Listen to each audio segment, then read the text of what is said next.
Hey there, I know that can happen to you. It can happen to anyone. It happened to me as well. We all can lose our job.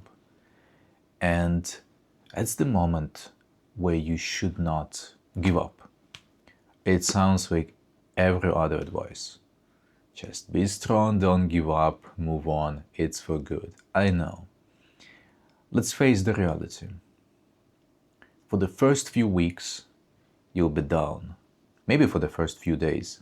For sure, for first weeks, it will be hell of a realization that you don't have something to commit to. You don't have the same routine, waking up at 6 a.m. and going to work by 8, doing the monotonous job. But at the same time, you are getting an advantage. Advantage over your own situation where you finally can do what you want. You have full right to feel down, but don't let it control you. So, we take first few weeks, we're down, we're realizing this, we're chewing on it, good. After this, you have to start working on yourself. You finally have to do something. And by something, I mean moving forward. How? Well, first and foremost, you have to realize that it can happen. The change can happen and will happen eventually, and it's inevitable. Second, you can realize, and you have to realize, the fact that finally you can choose something different. Of course, if you like the area you were working at, you can still reapply to something different. But if you are having a full transition to something new, finally you have a chance to explore, to use something different, to be a different person, and to do something that you wanted to do. Maybe you wanted to try. It's an amazing opportunity for you to explore. So all you have to do is find out what is your passion, what do you want to try, start learning. And at this point, it's a simultaneous job.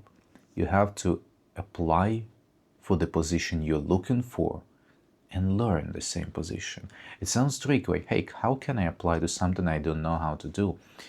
No one does. No one does know how to do something until you try. So you take courses, you study every day, and at the same time you apply 10 jobs per day.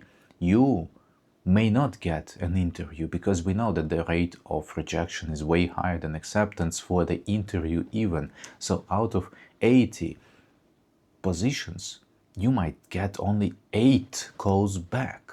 It's not even 50-50. It's not even close to be 50-50. But at the same time, you have to do something. If you're not going to apply now, later it might be too late. You need to fill the positions. And at the same time, you have to study because you cannot waste time. How many hours per day to study? It's up to you, depending on your skills and where you're transitioning. Use the courses provided by the employer of the company. That's a common practice. You apply for their courses with a small chance to be employed later.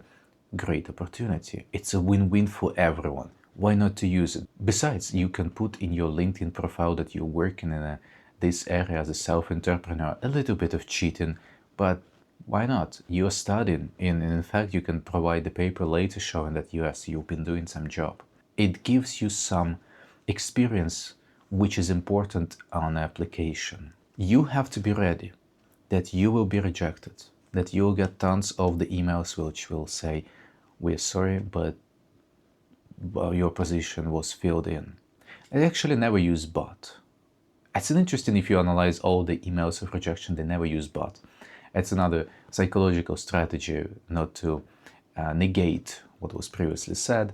Seneca, Stoic philosopher, in his teachings mentioned that unexpected blows, they fall harder. Thus, by picturing negative events, you preparing yourself for the shock of misfortune. You remove it basically from the variable, which is a great segue. So, best of luck, work, study, apply, and you'll find something that you like to do.